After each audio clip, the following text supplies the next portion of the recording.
E aí, gente, bem-vindos a mais um Nos Bastidores aqui com a Substrato. Eu sou o Jonathan Mendonça. Jairo Munhoz. E hoje a gente está aqui com um convidado especialíssimo de primeira linha, um dos professores que explodiu a nossa mente aí nos últimos tempos, que é o Leonardo Moura, especialista em Branded Content, cabeça do Branded Content Brasil, autor no livro de conceito sobre Branded Content, um dos caras assim que mais fala e fomenta sobre o assunto, e além de tudo, head de produtos de TV paga, né, da Globo, um cara que sabe tudo sobre conteúdo de marca e que foi um dos grandes responsáveis aí pelo conhecimento que a gente fundamentou nos últimos anos e que melhorou muito os nossos produtos, os nossos trabalhos. Léo, muito obrigado por ter vindo aqui bater esse papo com a gente. Eu que agradeço. Explodir a cabeça no bom sentido, né? Exatamente. Ampliou a nossa percepção, mudou a nossa visão. E para a gente começar esse papo, queria que, se você quiser adicionar mais alguma coisa aí à sua apresentação, mas também já te propor aqui um desafio, porque a gente sabe que muita gente que trabalha vai ouvir esse papo, vai assistir esse papo, mas também muita gente que está começando a perceber esse termo que está em alta, né, o Branded Content. Então eu queria te propor que você explicasse assim de uma forma que até a minha avó, dos seus 72 anos, vai conseguir entender o que é Branded Content. Bom, esse termo está em alta já é engraçado, né? Que é bastante tempo, mas acho que ele ainda está muito aquém do potencial que ele tem. Mas o que é Branded Content? Traduzindo ao título do meu livro, até conteúdo de marca mesmo, conteúdo produzido e fomentado por marcas com foco no engajamento. Então, a marca está por trás daquilo ali, ela se torna um publisher, ela paga para aquele conteúdo acontecer. Ele pode ser long form, formatos longos, pode ser short form, formatos curtinhos, mas o propósito é sempre o mesmo, é você se engajar com aquela marca pelo conteúdo e precisa ser em vídeo. Isso marca uma coisa muito importante, né? Conteúdo de marca, até publicitário, ele já existe há bastante tempo. Mas o que diferencia e o que a gente cunhou como Branded Content a partir de uma ação da BMW, né, é esse conteúdo em vídeo. E a gente sabe que o vídeo ele é mais potente, né? Não à toa, todo mundo está atuando em vídeo. A disputa por atenção é uma disputa por atenção em vídeo. E é aí que a gente consegue também gerar uma conexão maior aí com o consumidor. E é por isso que se interessa tanto às marcas. Nem a gente aqui que está fazendo podcast, que é um conteúdo de áudio, Exatamente. né, de rádio, tá abrindo mão do vídeo, né? É tudo pensado para isso. Ô, Léo, posso chamar de Léo? Claro. Super íntimo aqui, que a gente fala muito de você entre nós. O Léo parece que seja Por favor. amigo. Ô, Léo, por que você fundamentou tão bem no seu livro que o conteúdo é uma das coisas mais importantes para as marcas atualmente, principalmente em vídeo? Porque assim, você tem que pensar, né, ou as marcas deveriam pensar numa estratégia de negócio. E essa estratégia, ela requer alcance, né? Você precisa falar com o tamanho de público que você entende que é o seu público, seja lá ele qual for.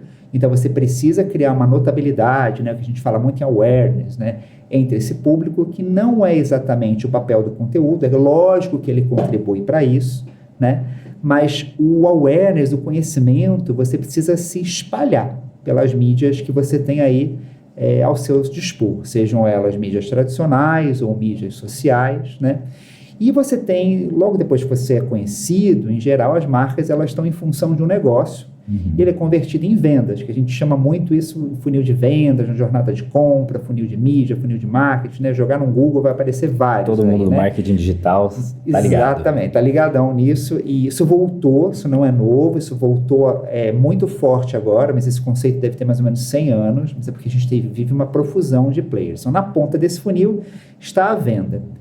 Esse meio de campo, você precisa de muitas ações e frentes para poder se diferenciar do seu concorrente ou engajar o seu consumidor de uma forma que ele possa ser um advogado também da sua própria marca. Isso, em geral, acontece antes da compra ou depois da compra, né? Então, o conteúdo, ele atua nessa etapa para ajudar nessa tradução. Ele, então, pode contribuir para uma campanha, né, específica, em determinado período, em determinado ciclo de planejamento, e ele sempre contribui para um estágio contínuo de branding, que é o que as marcas fazem, que a gente chama de always on, que está sempre acontecendo. Então, o conteúdo, ele atua nessas duas frentes para aumentar o que a gente chama de consideração, que é conquistar nossos corações, né? Basicamente isso. E é forte essa coisa de advogado na marca, né? Porque não é simplesmente recomendar, não é simplesmente preferir pessoalmente alguma coisa a outra. Defender mas é mesmo, ferrenhamente. Ouvir você falar de outra e falar, não, mas essa aqui é melhor por causa disso ou daquilo.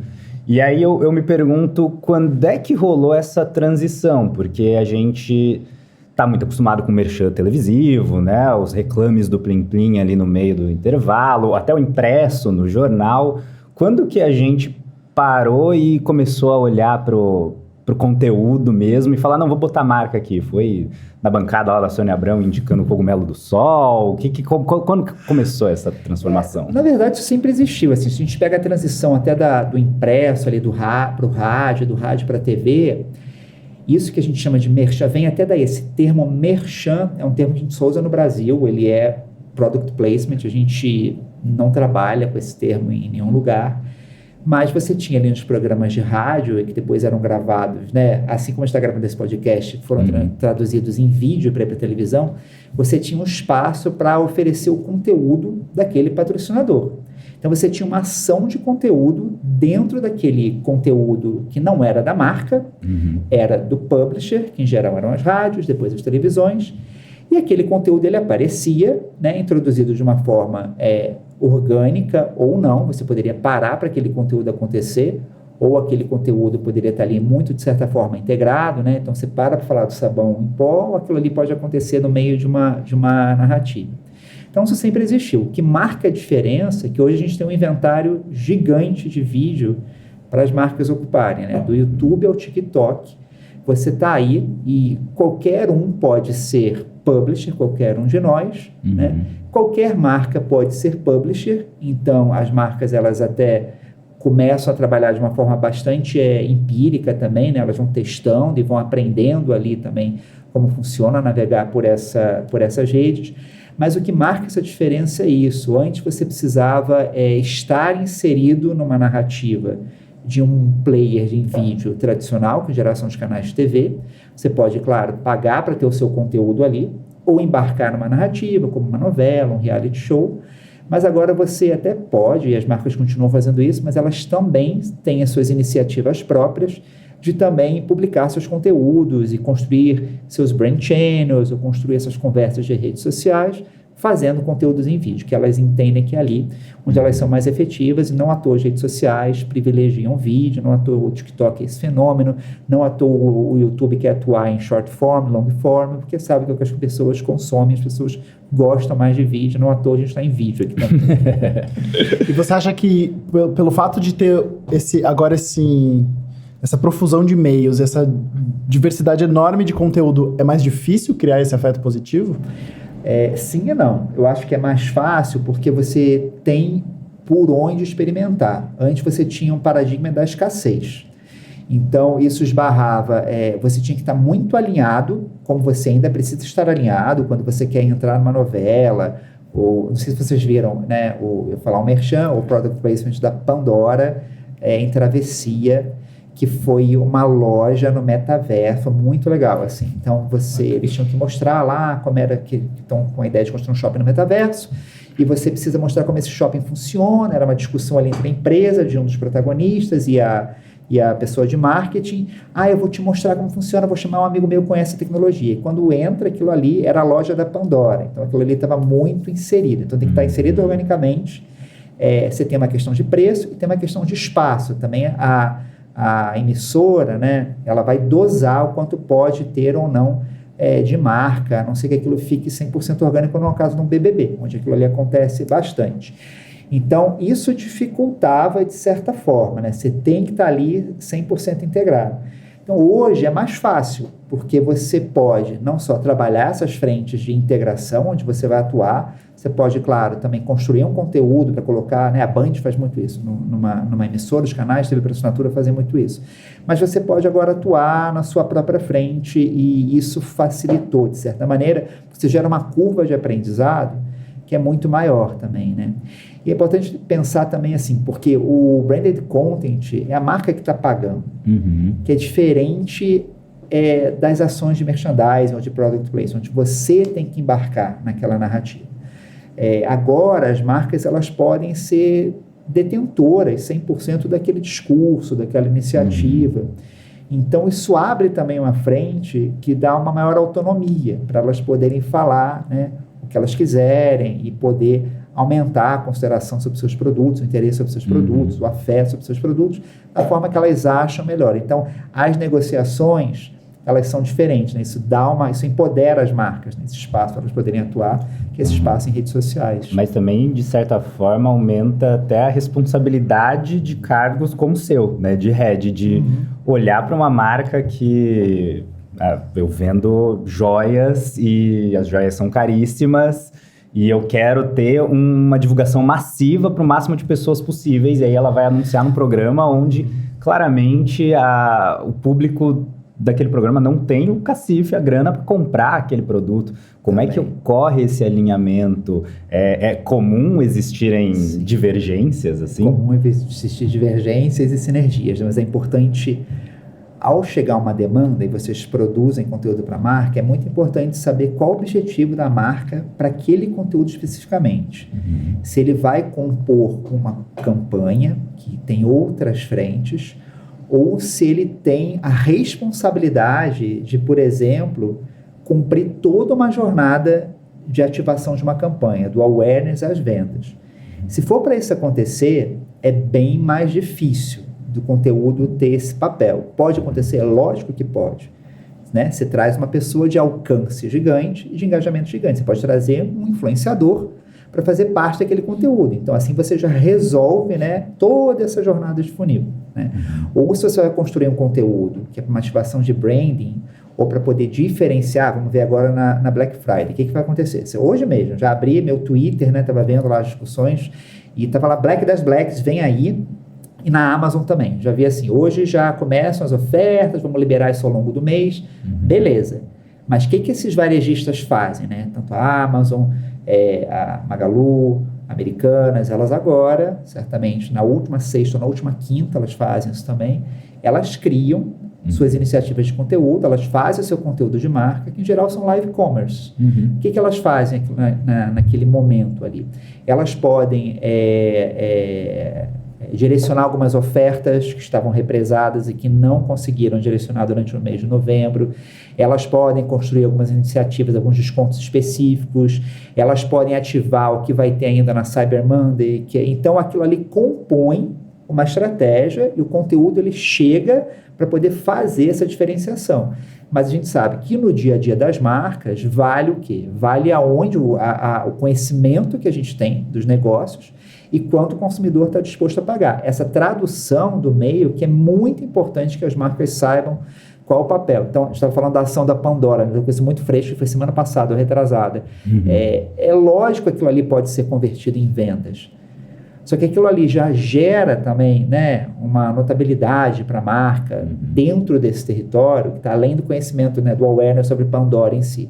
Mas, putz, se eu entrar no metaverso, talvez, né, quando eu pense em joalherias, talvez essa marca ela já esteja de uma forma tão sofisticada que ela vai estar lá. Então, de certa forma, eu associo Pandora à inovação, à sofisticação. Legal, é claro que isso pode, certamente, a novela tem um alcance muito grande, né? Aquilo ali pode ter convertido em vendas, mas aquilo ali está a serviço de outras coisas. Isso que é importante a gente saber quando a gente recebe o briefing e para poder direcionar da maneira certa. Olá, você acha que vale todas as marcas pensarem em virarem publishers, mesmo os menores, mesmo serviço, ou mesmo até influenciadores que estão começando, assim, ou tem assim, é meio que todo mundo tem que fazer, ou existe um momento de falar, gente, não é para você estar aqui agora, calma, você tem que estar fazendo outro tipo de estratégia. Olha, eu não sei dizer se vale para todas as marcas fazerem, né? Mas certamente tem espaço para todas as marcas fazerem. Tem marca, tem produtos onde o diferencial daquele produto, ele é preço mesmo, ou disponibilidade. Então, não necessariamente você precisa construir essa camada de diferenciação. Isso tem muito a ver com a essência do seu negócio. Então, as conversas, né, o conteúdo de marca, ele serve para conversar. As conversas que você quer gerar, elas têm que estar na base, no DNA do seu negócio. Então, eu vou voltar ao exemplo dos varejistas, assim, né? Por que eles fazem agora? Magalu pode falar, ela pode conversar sobre equidade de gênero, ela pode conversar sobre acesso digital. Sim, são coisas que estão always on ali na construção de marca. Então, o conteúdo que Magalu pode fazer, qualquer momento do ano pode conversar com isso. Mas quando chega na Black Friday, a conversa que ela vai querer gerar dentro daquela campanha é sobre vendas. Ela quer falar que ela tem melhor experiência, ou melhor linha de produtos, né, ou ofertas que ela conseguiu negociar com seus fornecedores que nenhum outro fornecedor tem. Por aí vai, ela vai criar essa diferenciação. Então, a marca ela tem que saber se ela quer conversar sobre alguma coisa, né? Se ela tem algo para falar. E esse algo para falar pode ser algo da essência, e essa essência ela não precisa ser nada muito elevado, né? Ou pode ser algo também que ela queira conversar sobre o que está acontecendo no momento, assim. E se ela entende que ela tem respaldo para atuar, para abrir uma conversa naquele sentido. Eu lembro muito quando teve há 2 anos atrás, Black Lives Matter, e eu lembro muito como algumas marcas se posicionaram, porque são temas que estão aí no Zeitgeist. Então, eu lembro o Marc Jacobs quebraram a loja dele lá no Soho. Aí ele falou no Instagram dele, né, que ele não considerava isso um tipo de violência, porque violência é realmente você marginalizar, minorizar uma população, né, no caso dos Estados Unidos, acho que corresponde a 20% da população no país. Então, é uma forma dele se posicionar sobre aquilo e de conversar sobre aquilo. Ele não está aproveitando o tema para vender, mas ele entendeu que naquele momento ele precisava falar. Não tem a ver com o DNA da marca dele, né? Ele pode fazer conteúdo de marca, né, mais relacionado ao que ele vende, só que aquilo ali estava ali no espírito do tempo. Então, se a marca quiser, é importante que ela fale sobre o que ela faz na essência, ou que ela fale de alguma coisa que tenha sentido para aquele momento ali onde ela está atuando. É muito importante que a conversa tem que ser sobre o que é importante para o consumidor, não para a marca em si. E é isso que é um cali, parece meio óbvio isso, né? Só que não é. Não, com certeza não é. Até o exemplo que você falou do Black Lives Matter é ótimo. E eu estava pensando num outro exemplo aqui para puxar, que é o da própria pandemia, né? Muitas marcas, durante a pandemia, se tornaram serviços mais essenciais, mas nem todas tiveram o bom tom ali de não se posicionar de uma forma ou muito vendedora ou muito positivista, né? De, fica de boa, aproveita o seu momento aí que eu vou entregar o seu produto na sua casa. Não dá para ficar de boa. Não dá, tá muito difícil de aproveitar o momento. E aí eu me pergunto, como é que fica, entre aspas, a regulação nesse momento? A gente espera a boa vontade da marca? A gente tem um papel enquanto produtores, enquanto pessoas que estão à frente ou da campanha em si, ou do roteiro ali, de frear. Existe essa porta de diálogo também? Existe, tem que existir, assim, porque você falou da pandemia, mas a pandemia ela exigiu que as marcas elas calibrassem seu discurso e não tinha como não falar, né? E então estou com os varejistas na cabeça, assim, todos eles falaram muito, continuaram ali seus negócios e foram muito requisitados naquele momento, mas ao mesmo tempo eles falavam sobre como eles estavam cuidando da sua rede de colaboradores, né? E de parceiros. Tem um exemplo que eu gosto muito até do iFood, que também tem sido, né, de certa forma, às vezes questionado pela forma que atua, mas se propõe a conversar sobre aquilo e ele faz uma ação, né? Ele agora parou, mas fez durante muito tempo, 2021 inteiro, início desse ano, no break do Foro de Teresina, onde ele falava também como cuidava dos colaboradores, também como capacitava também à frente da rede de delivery dele. Então era bem interessante nesse sentido, achei foi muito adequado, porque a marca precisava falar daquilo. Mas eu entendo, né, o papel de vocês, né, o papel que eu exerço também, é fazer esse meio de campo, porque às vezes a marca ela vai pesar mais pro lado dela, é muito natural, assim, né, porque essas forças, elas coexistem na publicidade. e na comunicação como um todo. Então, você tem o consumidor, né, que está lá, que a gente coloca naquela cadeira do receptor, você tem uma voz do emissor ali, que ela é mais ativa, em geral, se ela tem um recurso financeiro, você tem o veículo, né, que as plataformas digitais, elas às vezes, elas limitaram um pouco essa frente do veículo, mas qual é a vantagem de se fazer com um veículo consagrado, como a Globo, como a emissora Globo, né, como um streamer? Você tem uma audiência construída, você não tem que pagar para aquela audiência aí, você vai para os meios digitais, é ótimo, você tem essa liberdade, você publica o que você quer, você ouve diretamente do consumidor, mas você vai ter que ativar, o algoritmo, ele não vai vai trabalhar sozinho ali para você, né? Você tem que, de certa forma, gastar. Então, tudo isso é a gente que direciona. Então, o papel desse profissional, e aí que tem uma oportunidade interessante, é gerir esse meio de campo, né? E equilibrar essas forças para a gente poder atingir o objetivo. Legal, e eu acho que tem que ser natural para não gerar esse estranhamento que o John falou, né? Acho que um exemplo que, quando você estava falando, eu pensei, não foi nem a pandemia, foi quanto a galera até brinca, né? Que o mês de junho, todo o LinkedIn inteiro, todas as marcas viram bandeirinha LGBT, aí virou 1º de agosto, zero, nunca mais falou sobre isso, porque sou oportunista, né? E eu acho que o diferencial do conteúdo de marca, querendo ou não, é o afeto, né? Sim. E aí o afeto você que sabe, né? Quando ele não é de verdade, você olha e fala, você tá me enganando aí, você não faz nada disso aí, você tá projetando alguma coisa em mim. E até coloca a partir do meio correto, né? Gerar o afeto no meio correto, como você mesmo falou. O iFood falando de ações afirmativas, de cuidado aos consumidores, entregadores, no break do Foro de Teresina, muito adequado, que é muito um lugar de discussão para isso, ali, né? E veio como uma resposta ao, né? Não ignora o problema. Né? Você aderece o problema. Você fala, isso, quebrou a loja do cara. Quebrou minha loja, mas vamos falar sobre o porquê que eles quebraram minha loja? Né? É uma comunicação muito mais direta. Bem pensado. Agora, você falou do mês do orgulho. Sabe uma coisa que é interessante? Que as marcas também, elas gostam das pautas culturais, né? E dessas pautas que hoje a gente até denomina melhor de identitárias, porque elas sabem que isso engaja. E o conteúdo, como é afeto, né? Ou qualquer métrica que meça afeto, são métricas de engajamento. São essas métricas que a gente pode ser várias, a gente seta isso no período inicial de uma ação, mas é isso que a gente vai perseguir. Só que as pautas estruturais, elas estão aí para serem conquistadas. E eu lembro, em maio do ano passado, teve a PL 504, foi aqui em São Paulo, quando iam votar também, para proibirem a comunicação, né? Para mostrar famílias que não fossem cis normativas.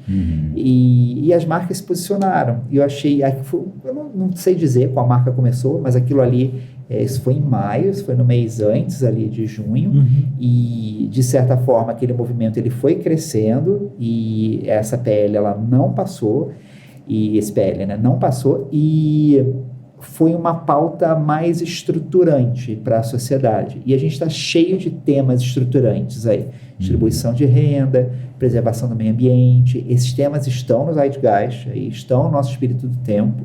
O próximo livro se chama Espírito do Tempo, até vai ser pela Sumos também. Eles estão aí e eles podem ser apropriados, só que exige um alinhamento também estrutural para dentro, que ele é mais difícil de ser feito, né? Porque as pautas identitárias, elas estão aí, em geral você entrega aquilo para aquele consumidor que está exigindo, né? E se ele reconhece, se engaja, está ótimo. Mas como é que você vai, como marca, atuar também dentro das pautas estruturais? Então, não sei se vocês lembram também de um banco no ano passado, foi esse ano, eu acho, que fez uma ação de conteúdo com uma influenciadora que acha que ela pedia para não comer carne. E aí, super adequado. Não, comer carne durante um dia por semana. Acho que era exatamente isso. Gente, reduz um dia por semana, vamos dar uma aliviada. Né? Super pertinente, né? Pro nosso tempo. E o setor agro, né? Que está aí, né? Ligado aos nossos negócios, ficou bastante incomodado. E aquilo ali, né, gerou um debate ali dentro do banco. Então, olha como é difícil, né? As pautas estão aí, e, em geral, o consumidor, ele entende que isso tem sentido ou não entende, né? Mas, assim como as pautas identitárias, uma parte dos consumidores entende, outras não, e existe esse espaço para atuação, Só que ele é mais difícil, né? Se a gente quiser falar sobre esses temas, e vão precisar ser falados, a gente tem que estar melhor estruturado para dentro. E são pautas que, querendo ou não, te forçam a tomar uma posição, né? Sim. E tomar uma posição, você tem pessoas que você não vai agradar. Exatamente, Para uma marca sempre. isso é bem mais complicado. Muito. Né? Bem mais complicado. Tanto né? que existe esse efeito rebote muitas vezes, né? Que a gente mais escuta de história de bastidor a campanha foi pro ar. Passou um dia no ar, Caiu. o diretor, CEO, que você não sabe quem é, nunca viu, falou, tira. Isso vai acontecer, gente, é normal, porque quando ela afeta para o bem e para o mal, né? As pessoas elas vão se posicionar sobre aquilo, elas vão reagir. A lógica das redes sociais, ela é muito essa, então você está tomando uma posição, você está saindo da indiferença, e isso vale para qualquer elemento que você queira trabalhar, qualquer factoide que você queira gerar, né? Então as ações, quando elas são bem sucedidas, elas geram esse tipo de reação, né? Como foi essa, eu até falo no meu curso, né? Essa eu sempre lembro do Tami Miranda no Dia dos Pais de Natura, foi 2021 ou 20? Acho que foi 20 também. 20. Como foi falado aquilo, né? Como Sim. aquilo ali...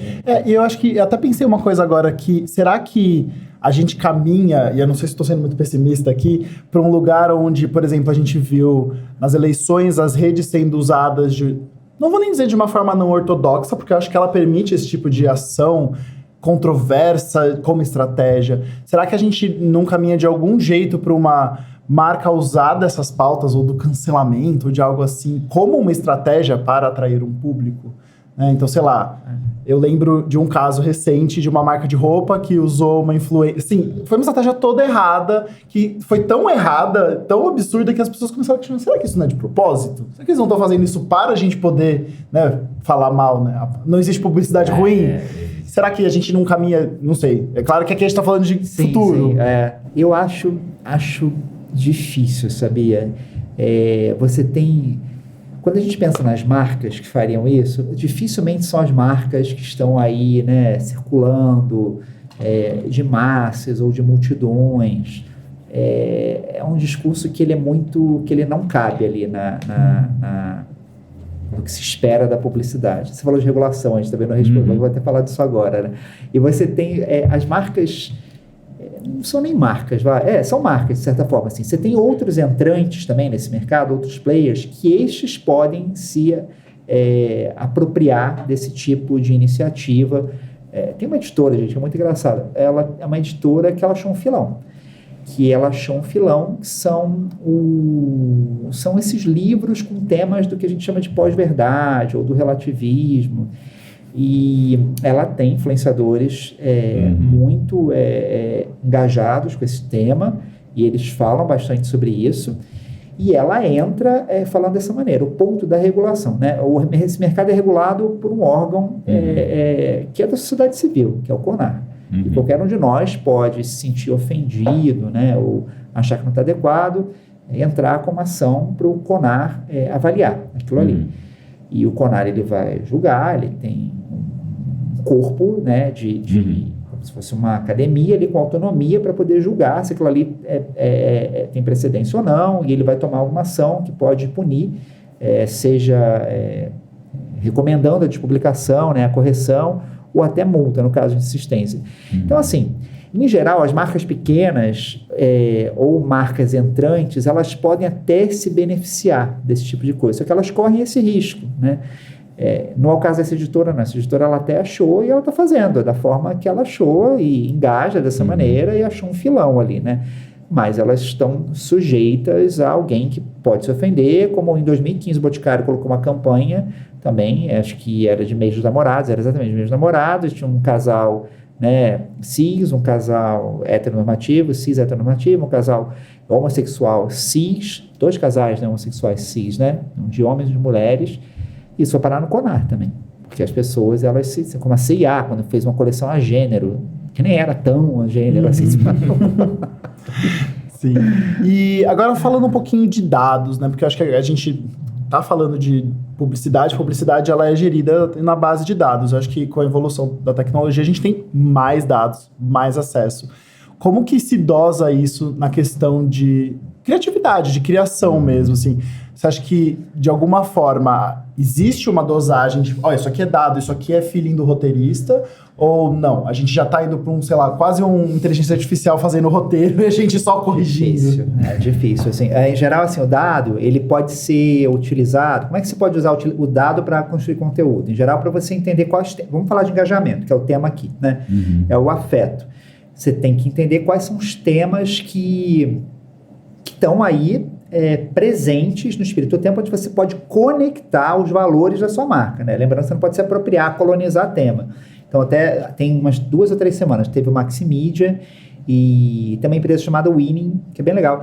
Ela é do Rio até, do Jean Martinez, ele foi já head de conteúdo de marca da Coca-Cola, ele fundou essa empresa dele, e ela pegou, ele trouxe 10 temas que vão estar aí circulando no espírito do tempo, e são temas pertinentes para as marcas poderem conversar. Então, o dado, eu acho que nesse sentido, ele entra para ver se você tem conexão entre seus valores de marca com o que está sendo falado. Agora, sim, eu não posso afirmar que as marcas não vão ser capazes de construir um roteiro, porque o roteiro ele também tem uma fórmula, né? Ele vai, acontece alguma coisa, né? O positivo, negativo, positivo, negativo, negativo, positivo, por aí vai. Você tem ali, né, o protagonismo, o antagonismo, ele acontece um espaço, e não sei dizer se isso vai ser se a gente vai conseguir um dia produtizar alguma coisa que possa construir esse tipo de narrativa, porque se você for pensar, até estou falando, né, vocês conhecem muito melhor do que eu, assim, a fórmula é um pouco a mesma, né? Você tem ali uma jornada do herói, né? Você tem isso. Então, o que Hollywood faz, o que as narrativas fazem, elas vão repetindo esse tipo de coisa, porque elas sabem que tem um dilema para ser resolvido. E esse dilema não é da marca, se a marca quiser fazer isso também, ele é sempre da audiência. Então, acho que o dado é para você entender qual o dilema que está aí rolando, por isso que eu falei muito das pautas estruturais, que as identitárias, elas estão aí, né? Elas são já aproveitadas bastante, em geral pelos gestores, né? Isso não é de agora, gente, isso é histórico, né? Essas pessoas, as pautas identitárias surgiram na década de 60, né? Você teve uma classe profissional saída das faculdades que fez uma curadoria dos temas que queria levar para frente ali, né? E essa classe é que está envelhecendo hoje também e está ocupando posições de poder. Então, os temas estruturais, eles estão aí, não foram temas tão abraçados agora. Entendo que os dados, eles podem ajudar a identificar, e os dados, eles também vêm no pós, assim, né? Para a gente entender também se aquilo gerou uma conexão, que a gente mede ali no engajamento, né? Qualquer métrica de engajamento mede isso. Mas para poder produzir um roteiro, eu não sei direito ainda. Eu ainda não vejo isso acontecer, mas não posso cravar que isso não aconteceria.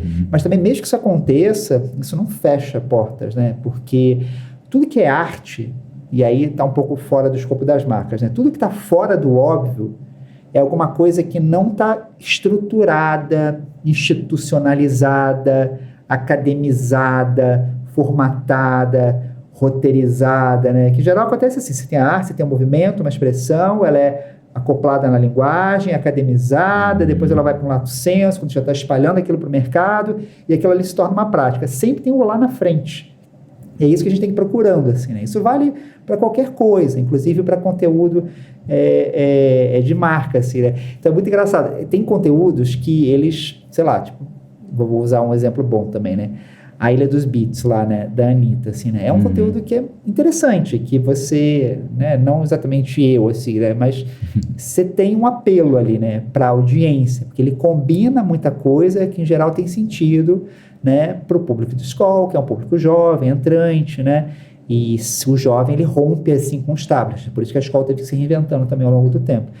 E tem marcas trabalhando coisas muito convencionais, muito tradicionais e muito ressentidas de por que as pessoas não estão consumindo. Então, vamos parar para pensar, e acho que a informação e o dado, ele entra aí, né? Sim, totalmente. E até espero que não morra mesmo, porque senão a gente perde vários trabalhos aí. E vários conteúdos bons também, né? Porque se é isso, se é formatadinho, é sempre a mesma coisa. Mas essa questão da forma, do formato também é muito maluco de se pensar, porque é isso, você tinha a marca entrando no conteúdo e encontrando o seu lugar de alinhamento de narrativas ali, e de repente você tem a marca sendo o próprio conteúdo em esferas muito grandes, como por exemplo um Lego Movie, né? Exato. Como a série da WeWork, que tá acho que da Apple, da Amazon, não sei, mas é uma série Mas basicamente... essa não é um branded content. Não é um branded content, ela mas tá é ali, praticamente é uma história de marca Sim, ali, sim, né? O Joy, que é a história do Mop. Você tem esse tipo de coisa. E também tem o completo oposto do conteúdo que gera a marca, tipo a farofa da GK, Sim. que foi o grande case aí da influência dos últimos tempos, onde basicamente ela fez um negócio, um evento, que já é uma outra esfera de trabalho de marca, né? Para fortalecer a si mesma, colocou um monte de influenciador, o conteúdo foi gerado pelos influenciadores convidados, então Espontaneamente, né? Espontaneamente. E agora os influenciadores querem gerar seus eventos, Exatamente, né? exatamente. Olha isso, tá vendo? Como ela, né, já tá... Que é outra coisa, essa daí já tá em 2070. Exatamente, e a gente tá aqui ainda. Exatamente. Mas é curioso isso. Eu queria ouvir um pouquinho de você sobre essa coisa do branding offline também, né? De como é que o branding offline se integra ao branded content, porque, ok, a farofa da GK é uma coisa, mas quando a gente fala da Americanas, as Americanas têm lojas, né? E às vezes eu vou na loja da Americanas e eu tenho que, de alguma forma, ter uma associação entre a loja e o conteúdo da internet também. Sim. O conteúdo de marca, o branded content, ele é uma ferramenta de branding também. Então, de novo, ele pode estar associado às campanhas específicas. A gente até usou o exemplo aqui, né, dos varejistas, do Black Friday. Ou a gente pode... Você tem um branding, marcas que fazem branding, aquilo ali, o branding, ele é always on. Ele está em toda a frente de relacionamento ali com o seu consumidor. Seja o seu gerente de banco, que na maioria das vezes está desconectado com o que está sendo falado na mensagem do banco, né? É muito ruim isso até. E você tem ações offline, que ela está em eventos, ela está em pontos de venda, e isso precisa tratar dos mesmos temas. Esse tema, o que serve de alicerce para tudo isso, que serve de base para esse conteúdo de marca, né, que está relacionado ao branding, ou para qualquer ação de branding, ele vem da essência da marca, né? Ele vem de um posicionamento, que em geral toda marca tem, seja ele qual for, pode ser basicamente vender, pode ser ter o maior portfólio de produtos do Brasil, que é, por exemplo, o caso Americanas, ou a entrega mais rápida, que é como o Mercado Livre se posiciona, ou pode ser uma coisa mais elevada, né? Tirar o plástico do banheiro, que é aquela marca Bob, né? Que eu adoro, assim, né? Ela parte disso daí. Então, as ações de branding, elas conectam-se a partir dos valores da marca e do que a marca quer expressar em cada ponto seu de atuação. E essas ações de conteúdo, elas podem servir a isso também. Então, elas servem a campanhas específicas, servem a essa construção também de marca always on. É engraçado, eu tenho um podcast também, né, o Nem Tudo é Merchan, e a gente estava falando disso, por que é tão difícil as marcas fazerem ações de conteúdo no cinema, né? E era a minha próxima porque pergunta. O cinema ele tem ciclos de planejamento, a gente discutiu isso muito com alguns convidados, que eles são muito desafiadores, porque nem toda marca faz branding. Mas o cinema, ele serve mais ao branding, tudo bem, a marca não é publisher, ela vai embarcar ali, né, com uma ação de conteúdo, um product placement, né, um merchan, mas, em geral, quando você está gravando hoje, você vai finalizar, vai ser lançado daqui 1 ano e meio, 2 anos, né?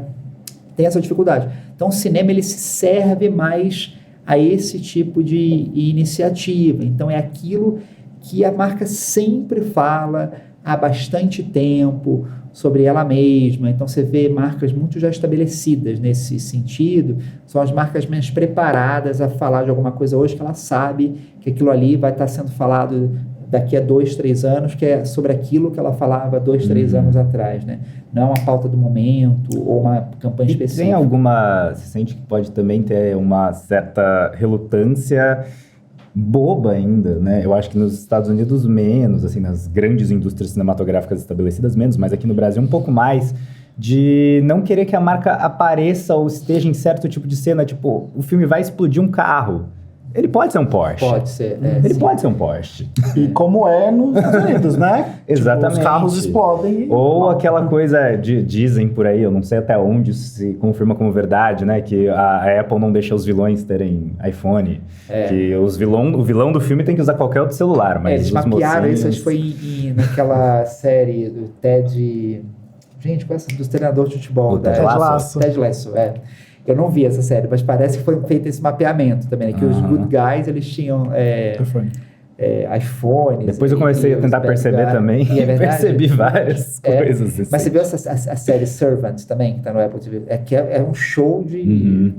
do iPad, joga do celular, não sei o quê, os espíritos e não sei o que, tudo acontecendo. Então tem uma parece uma relutância. Tem uma relutância, sim. Em geral, tem esse entendimento no mercado brasileiro de que as marcas, elas deveriam estar trabalhando sempre na esfera positiva, que elas podem correr risco. Eu lembro assim, isso tem alguns anos já, mas eu lembro de uma marca de café, e a gente tinha um conteúdo de café, era uma série de ficção, e que tinha uma cafeteria, e era a coisa mais óbvia, não precisa complicar, você quer, essa cafeteria vai estar lá bebendo o seu café, não, mas tem que ser feliz, mas não é, porque a protagonista ela tinha questões também, não era exatamente feliz, mas ela era uma pessoa diferente, né, até para as coisas poderem acontecer, ter sentido aquela narrativa. Não, é difícil aquilo ali, né, então eu acho que tem mas isso é muito difícil, porque você tem um jogo de forças que deixa todo mundo inseguro.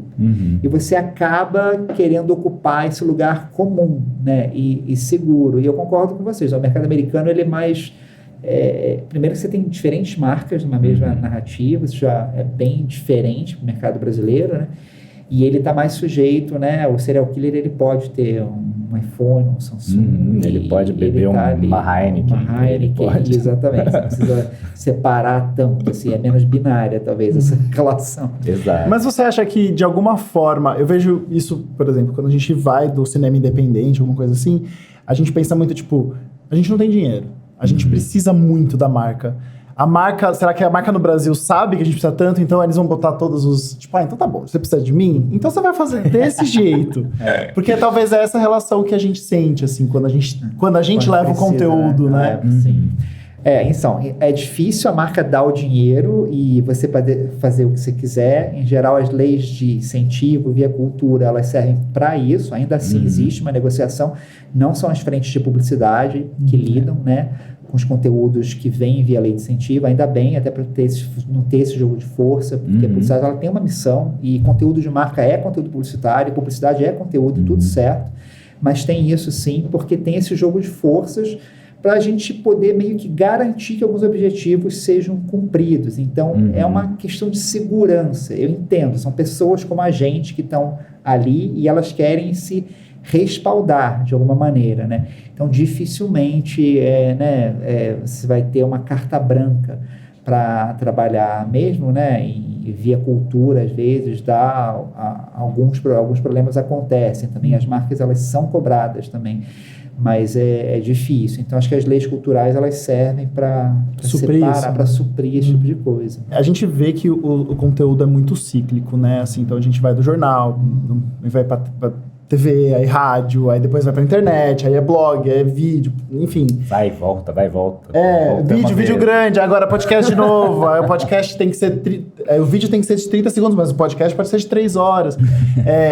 Você consegue ver se a gente tem um caminho claro percorrido e aonde mais ou menos a gente deve chegar, ou você acha que é uma coisa muito...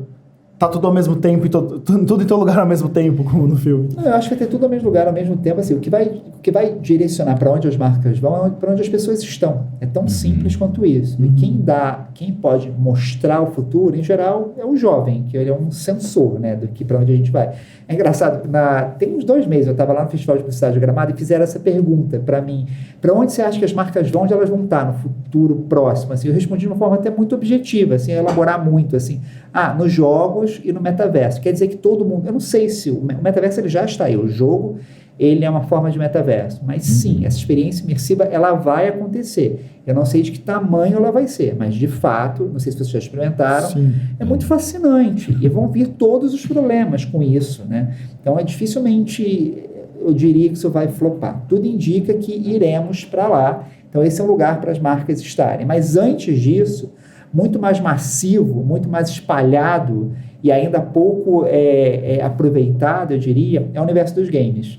Que as pessoas estão lá, massivamente lá, vários publishers de game, né, de empresas de jogos que atuam aqui no Brasil, inclusive, tem uma coleção de ações com marcas, mas é um universo ainda pouco falado, não diria que nem pouco explorado. Ele pode ser mais explorado, mas a gente fala muito mais de rede social e de narrativas em long form, né, que são fechadas em geral, do que de jogos. E está tudo ali para acontecer. Você pode ter show, você pode ter ação de marca, você pode ter ações de conteúdo integrada, você pode ter um jogo de uma marca. As marcas fazem até seus jogos já de alguma maneira, só que são ainda pontuais, né? Ainda não foi abraçado. Isso é uma oportunidade de mercado para quem quer construir com as marcas ou para as marcas entrarem. Sim, e você tem um controle total, né, no jogo. Acho que é um espaço, é um terreno em branco ali para se construir qualquer coisa. Né? Eu acho que o que foi bom é também, não sei se você concorda, mas que a gente já provou e reprovou que as coisas não morrem também. Não morrem. A TV, ela não vai morrer. Difícil, o impresso né? não vai morrer, né? Pelo menos não no futuro muito próximo, que a gente tinha tanto medo, os streamings vão matar a TV, não mataram. Os jogos vão matar o cinema, não mataram também. Os streamings vão matar o cinema. A gente tá voltando. Tudo vai se adaptando, né, eu acho. A gente voltou ao blog, que era a volta do Fotolog. Você tem o conteúdo em vídeo, o conteúdo em leitura, mas assim, de fato, você tem mais players atuando em conteúdo de vídeo, porque as pessoas se dedicam mais ao vídeo, porque isso é por N fatores. Você tem uma linha, né, que pensa lá desde o Debord, porque é uma tela retroiluminada, você fica olhando, você fica meio hipnotizado, né? Então, isso é um fator. O outro fator, né, é que você tem, quando você tem um ser humano, em geral, qualquer um de vocês, né, falando de pessoa física, você bota uma foto sua no Instagram, no LinkedIn, onde quer que seja, você bota uma foto de algum lugar. Qual foto engaja mais? É você em algum lugar, é óbvio, entendeu? Porque você está tendo uma identificação projetiva, é isso que chama. E o vídeo, ele tem isso, em áudio e vídeo, né? Certamente as pessoas estão vendo a gente aqui, tem gente que está odiando a gente que está indo com a minha cara, tem gente que não está indo com a minha cara, e faz isso, né? E é isso que o vídeo faz. Então, ele é mais requisitado por isso, porque ele pega nessa essência mesmo do ser humano, de querer se ver, querer se inspirar, né? A leitura, ela exige outros aparelhos cognitivos que são mais difíceis até da gente, exige algum esforcinho de energia mesmo nosso, a mais, né? Então o vídeo, ele é esparável por isso. Agora, eu concordo com vocês, assim, né? O áudio, o vídeo, ele vai continuar, né? A tela grande, a tela pequena, long form, short form, depende do momento de consumo. A gente vê isso nos dados já, depende se você quer assistir. E esse universo que eu penso, os jogos do metaverso, ele tem tudo isso também, né?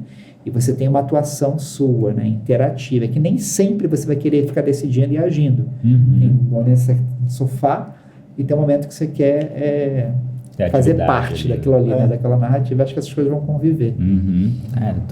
Temos nichos e temos afetos em todos os nichos. Exatamente. Com potencial de conversão para a marca, né? Legal. Maravilha. Acho que é isso por hoje. Foi uma aulona incrível. A mais, além do livro, além do curso. Exatamente. Mais uma aulona. Muito obrigado. Obrigado a vocês, um prazer, uma honra ter você aqui com a gente. Eu que agradeço. Vamos em breve fazer mais. Queremos seu novo livro, quando você puder aí contar pra gente, mais spoilers você manda também pra gente indicar pra todo mundo. Sim. E é isso aí, muito obrigado. Pô, eu que agradeço aí, gente, vocês aí. É isso, leiam o livro do Léo, é ótimo. E se vocês estão assistindo, vocês sabem onde comentar, curtir. Se vocês estão vindo, segue. Vocês sabem o que fazer. Obrigado, gente. É isso. Tchau.